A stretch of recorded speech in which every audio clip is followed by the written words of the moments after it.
how many 4-digit numbers which are divisible by 6 can be formed using the digits 0, 2, 3, 4, and 6, such that no digit is used more than once and 0 does not occur in the leftmost position.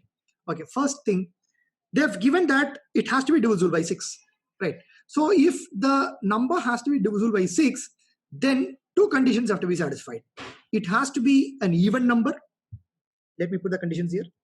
Divisible by 6 would mean, first, it has to be even.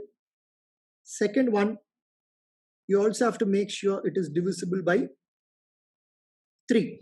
If you make sure the number is even and it is divisible by 3, it will be divisible by 6. Okay.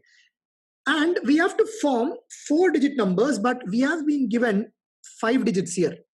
0, 2, 3, 4, and 6. So let me first add all these digits and see what is the sum. Because to find out whether a number is divisible by 3 or not, we'll have to look at the sum. The sum should be divisible by 3. Only then the number will be divisible by 3. So I'm first looking at the sum of these values here. So it is 0 plus 2 plus 3 plus 4 plus 6. What are we getting? 15. So right now the sum is 15, which means if I take all the digits, it will be divisible by 3. But I have to leave one of the digit out. Right?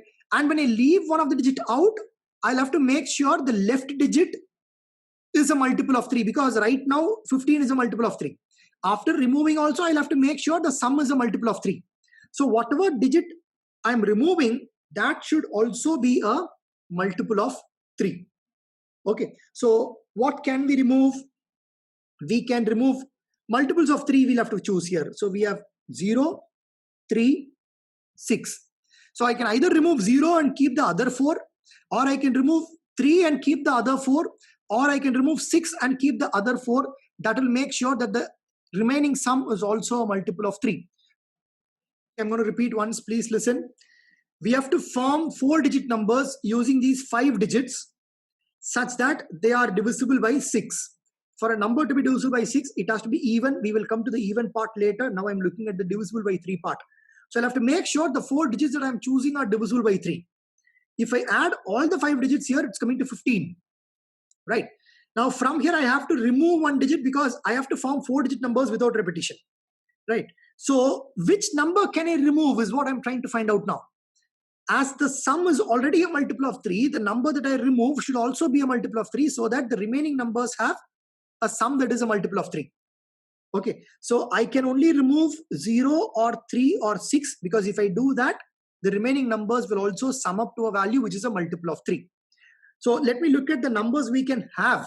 So if I'm going to remove 0, then I can take 2, 3, 4, and 6. That's one case. If I'm going to remove 3, then I will have 0, 2, 4, and 6. If I'm going to remove 6, then I will have 0, 2, 3, and 4. So these are going to be my cases for selection. Either it is going to be the first case, or the number has to be in the second case, or the number has to be in the third case. Okay, now let's see how many 4-digit numbers I can form here. So we have completely taken care of this divisible by 3 condition. Now I'll have to take care of the even number condition. Okay, let's see how we can take care of that. So for the number to be even, as we are looking at 4-digit numbers, the units digit should be even, right? So here, how many even numbers do I have? 4, 2, and 6. So there are 3 even numbers. So this place can be filled in 3 ways. Once I fill that, then I don't have any more condition. The remaining 3 can be filled in 3 factorial ways. So 3 factorial into 3, that is 6 into 3, there are going to be 80 numbers of this kind. Okay, now let's go to the next case. What if I'm choosing 0, 2, 4, and 6? Okay, if I'm choosing 0, 2, 4, and 6, then there are 2 things to be kept in mind. That is, the number has to be even. At the same time, 0 should not come in the beginning as well. So 2 things have to be kept in mind. Okay, 0 should not come in the beginning, and the number has to be even. Okay, so if this is our 4-digit number, one way in which I can approach is, Forget about the 0 to be even condition. Just arrange the 4 numbers, because definitely it's going to be even, because each digit here is even. So any arrangement I take here, it's going to be even. So I'm going to take all the arrangements here. So that will be 4 factorial, from which I'm going to subtract the arrangements where 0 will come in the front. So how many arrangements are there where 0 will come in the front? If I put 0 in the front, then the remaining 3 can be filled in 3 factorial ways. If I put 0 in the front, the remaining 3 can be filled in 3 factorial ways. So I can do 4 factorial minus 3 factorial. 4 factorial is 24. 3 factorial is 6. 24 minus 6. We are going to have 18 numbers here also. I'm doing this minus 3 factorial to remove all the cases where 0 can come in the thousands place. Okay, great. Let's move forward. The last case. In the last case, I have got 0 and I have got 2 and 4. So let's look at the different cases possible for this. So there are 4 digits that we have to fill. When it comes to this place, I can either go for 0, 2 or 4. Those are the even numbers we have here. So there are 3 possibilities. I can go for 0, 2 or 4. So let's take this individually and see what are the different cases that we're going to have here.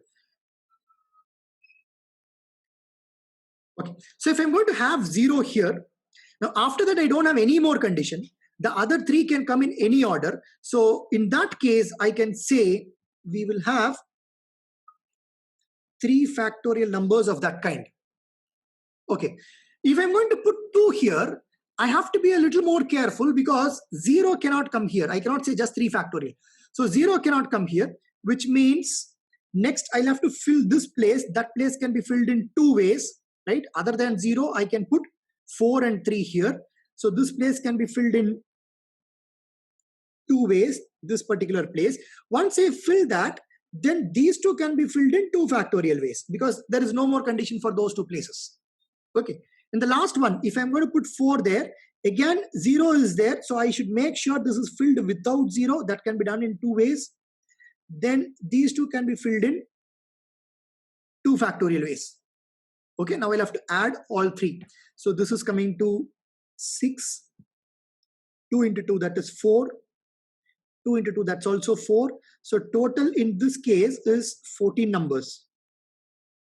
Now we'll have to add the 3 cases, because it's going to be case 1 or case 2 or case 4.